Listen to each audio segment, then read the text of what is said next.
Chapter 1 of The Call of Cthulhu by H.P. Lovecraft. This legamus recording may be distributed and adapted freely for any purpose. Read by Martin Rato.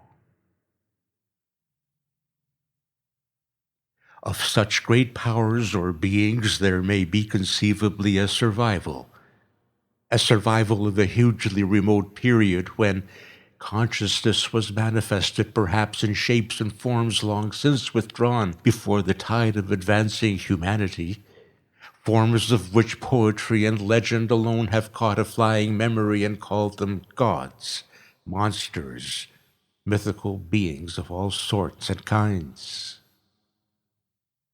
Algernon Blackwood. Chapter 1.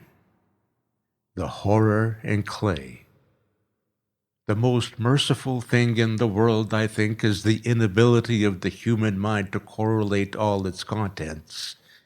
We live on a placid island of ignorance in the midst of black seas of infinity, and it was not meant that we should voyage far.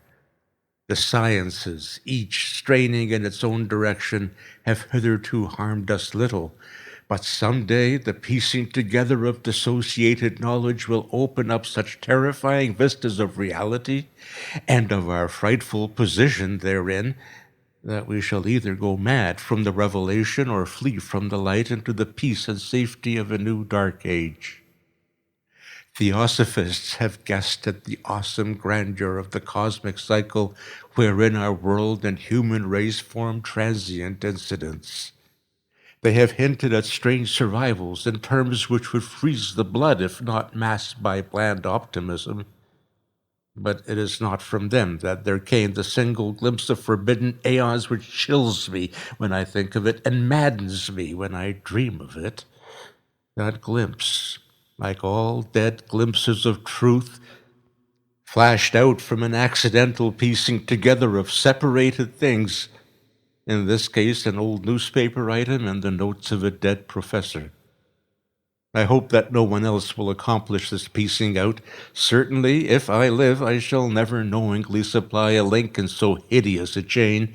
I think that the professor, too, intended to keep silent regarding the part he knew, and that he would have destroyed his notes had not sudden death seized him.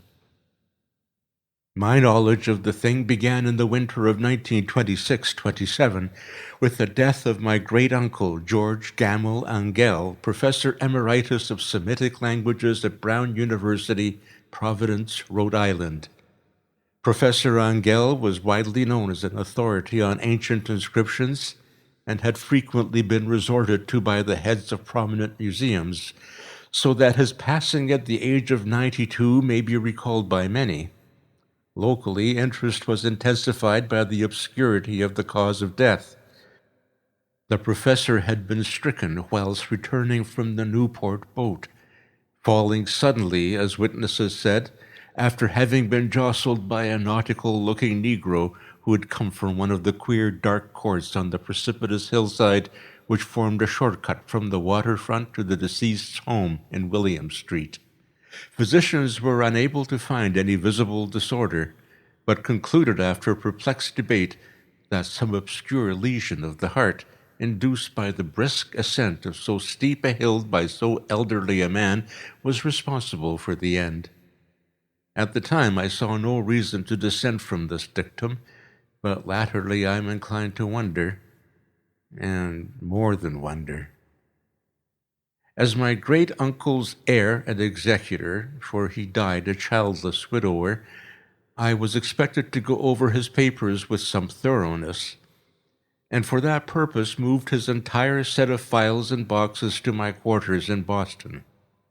Much of the material which I correlated will be later published by the American Archaeological Society, but there was one box which I found exceedingly puzzling, and which I felt much averse from showing to other eyes. It had been locked, and I did not find the key till it occurred to me to examine the personal ring which the professor carried in his pocket. Then, indeed, I succeeded in opening it, but when I did so seemed only to be confronted by a greater and more closely locked barrier. For what could be the meaning of the queer clay bas-relief and the disjointed jottings, ramblings, and cuttings which I found? Had my uncle in his latter years become credulous of the most superficial impostors? I resolved to search out the eccentric sculptor responsible for this apparent disturbance of an old man's peace of mind. The bas-relief was a rough rectangle, less than an inch thick and about 5 by 6 inches in area, obviously of modern origin. Its designs, however, were far from modern in atmosphere and suggestion, for although the vagaries of cubism and futurism are many and wild, they do not often reproduce that cryptic regularity which lurks in prehistoric writing. And writing of some kind the bulk of these designs seemed certainly to be, though my memory, despite much of the papers and collections of my uncle, failed in any way to identify this particular species or even hint at its remotest affiliations. Above these apparent hieroglyphics was a figure of evident pictorial intent, though its impressionistic execution forbade a very clear idea of its nature. It seemed to be a sort of monster, or symbol representing a monster, of a form which only a diseased fancy could conceive. If I say that my somewhat extravagant imagination yielded simultaneous pictures of an octopus, a dragon, and a human caricature, I shall not be unfaithful to the spirit of the thing. A pulpy, tentacled head, surmounted by a grotesque and scaly body with rudimentary wings. But it was the general outline of the whole which made it most shockingly frightful. Behind the figure was a vague suggestion of a cyclopean architectural background. The writing accompanying this oddity was, aside from a stack of press cuttings, in Professor Angel's most recent hand, and made no pretense to literary style. What seemed to be the main document was headed Cthulhu Cult, and characters painstakingly printed to avoid the erroneous reading of a word so unheard of. This manuscript was divided into 2 sections, the first of which was headed 1925, Dream and Dreamwork of H.A. Wilcox, 7 Thomas Street, Providence, Rhode Island, and the second, Narrative of Inspector John R. Legrasse, 121 Beanville Street, New Orleans, Louisiana, at 1908 AAS meeting, notes on same, and Professor Webb's account. The other manuscript papers were brief notes, some of them accounts of the queer dreams of different persons, some of them citations from theosophical books and magazines, notably W. Scott Eliot's Atlantis and The Lost Lemuria, and the rest comments on long-surviving secret societies and hidden cults, with references to passages in such mythological and anthropological sourcebooks as Fraser's Golden Bough and Miss Murray's Witch Cult in Western Europe. The cuttings largely alluded to outre mental illness and outbreaks of group folly or mania in the spring of 1925. The first half of the principal manuscript told a very particular tale. It appears that on March 1st, 1925, a thin, dark young man of neurotic and excited aspect had called upon Professor Angel, bearing the singular clay bas-relief, which was then exceedingly damp and fresh. His card bore the name of Henry Anthony Wilcox, and my uncle had recognized him as the youngest son of an excellent family slightly known to him, who had latterly been studying sculpture at the Rhode Island School of Design and living alone at the Fleur-de-Lis building near that institution. Wilcox was a precocious youth of known genius but great eccentricity, and had from childhood excited attention through the strange stories and odd dreams he was in the habit of relating. He called himself psychically hypersensitive, but the staid folk of the ancient commercial city dismissed him as merely queer. Never mingling much with his kind, he had dropped gradually from social visibility and was now known only to a small group of aesthetes from other towns. Even the Providence Art Club, anxious to preserve its conservatism, had found him quite hopeless. On the occasion of the visit, ran the professor's manuscript, the sculptor abruptly asked for the benefit of his host's archaeological knowledge in identifying the hieroglyphics of the bas-relief. He spoke in a dreamy, stilted manner which suggested pose and alienated sympathy, and my uncle showed some sharpness in replying, for the conspicuous freshness of the tablet implied kinship with anything but archaeology. Young Wilcox's rejoinder, which impressed my uncle enough to make him recall and record it verbatim, was of a fantastically poetic cast, which must have typified his whole conversation, and which I have since found highly characteristic of him. He said, "It is new indeed, for I made it last night in the dream of strange cities, and dreams are older than brooding Tyre, or the contemplative Sphinx, or garden-girdled Babylon." It was then that he began that rambling tale which suddenly played upon a sleeping memory and won the fevered interest of my uncle. There had been a slight earthquake tremor the night before, the most considerable felt in New England for some years, and Wilcox's imagination had been keenly affected. Upon retiring, he had had an unprecedented dream of great cyclopean cities of Titan blocks and sky-flung monoliths, all dripping with green ooze and sinister with latent horror. Hieroglyphics had covered the walls and pillars, and from some undetermined point below had come a voice that was not a voice, a chaotic sensation which only fancy could transmute into sound, but which he attempted to render by the almost unpronounceable jumble of letters. Cthulhu Phtagon. This verbal jumble was the key to the recollection which excited and disturbed Professor Angell. He questioned the sculptor with scientific minuteness and studied with frantic intensity the bas-relief on which the youth had found himself working, chilled and clad only in his night-clothes, when waking had stolen bewilderingly over him. My uncle blamed his old age, Wilcox afterwards said, for his slowness in recognizing both hieroglyphics and pictorial design. Many of his questions seemed highly out of place to his visitor, especially those which tried to connect the latter with strange cults or societies. And Wilcox could not understand the repeated promises of silence which he was offered in exchange for an admission of membership in some widespread mystical or paganly religious body.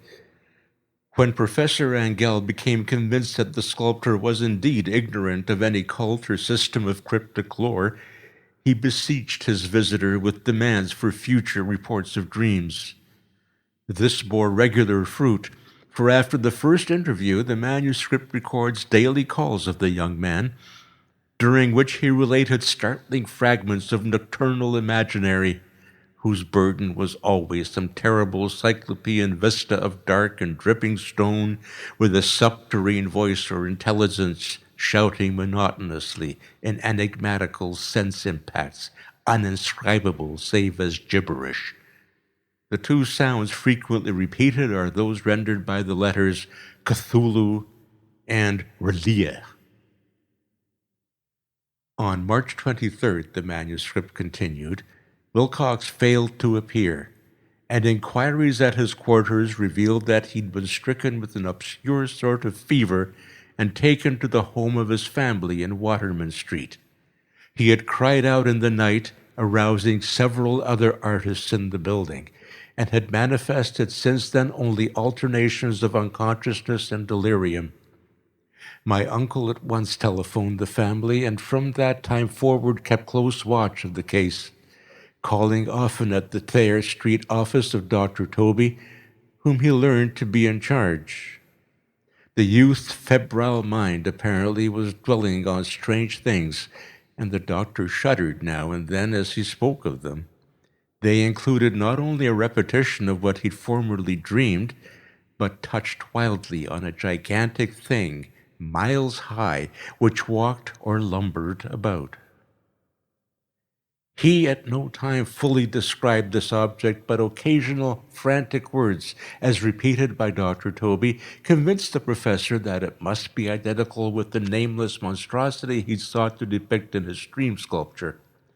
Reference to this object, the doctor added, was invariably a prelude to the young man's subsidence into lethargy.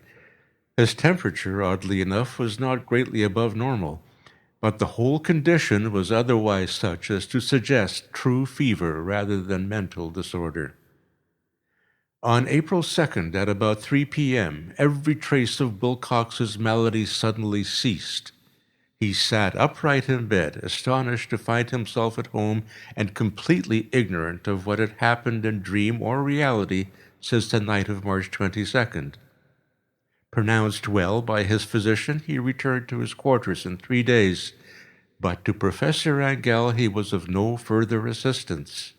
All traces of strange dreaming had vanished with his recovery, and my uncle kept no record of his night thoughts after a week of pointless and irrelevant accounts of thoroughly usual visions. Here the first part of the manuscript ended, but references to certain of the scattered notes gave me much material for thought. So much, in fact, that only the ingrained skepticism then forming my philosophy can account for my continued distrust of the artist. The notes in question were those descriptive of the dream of various persons covering the same period as that in which young Wilcox had had his strange visitations. My uncle, it seems, had quickly instituted a prodigiously far-flung body of inquiries amongst nearly all of the friends whom he could question without impertinence, asking for nightly reports of their dreams and the dates of any notable visions for some time past. The reception of his request seems to have varied, but he must, at the very least, have received more responses than any ordinary man could have handled without a secretary. This original correspondence was not preserved, but his notes formed a thorough and really significant digest. Average people in society and business, New England's traditional salt of the earth, gave an almost completely negative result. Those scattered cases of uneasy but formless nocturnal impressions appear here and there, always between March 23rd and April 2nd, the period of young Wilcox's delirium.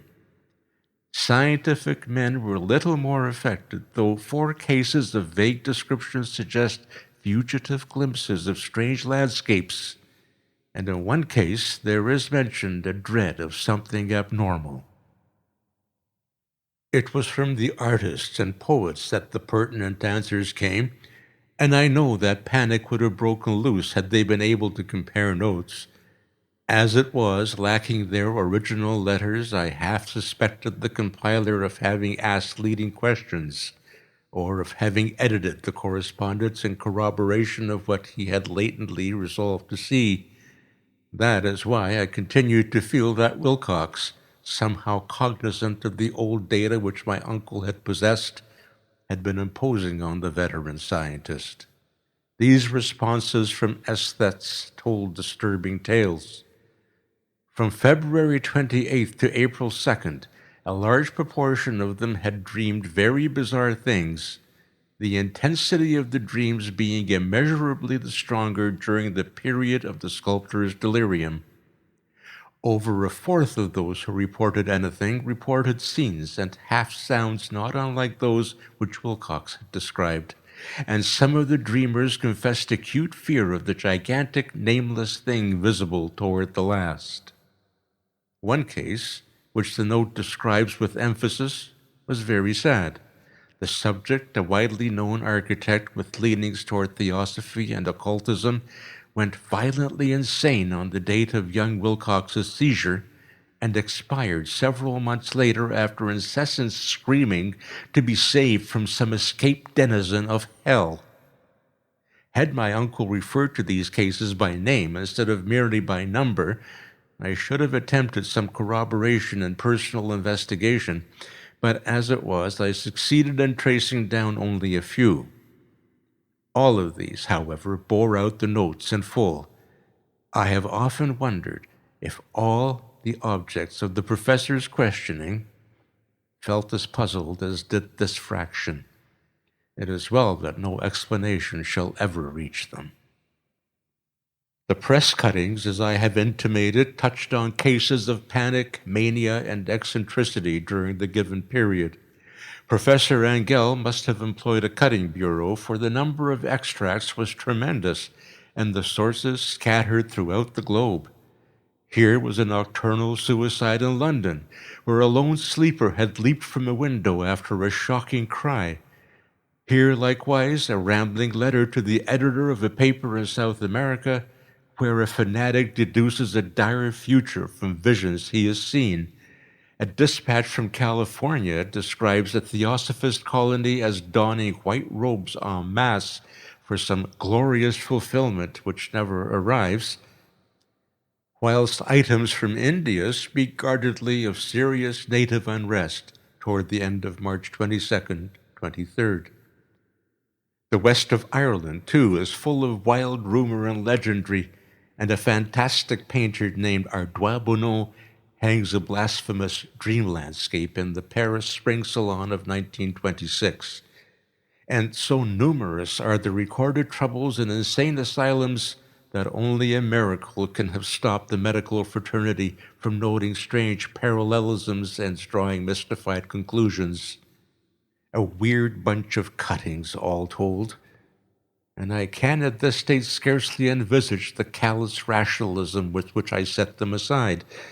But I was then convinced that young Wilcox had known of the older matters mentioned by the professor. End of chapter 1.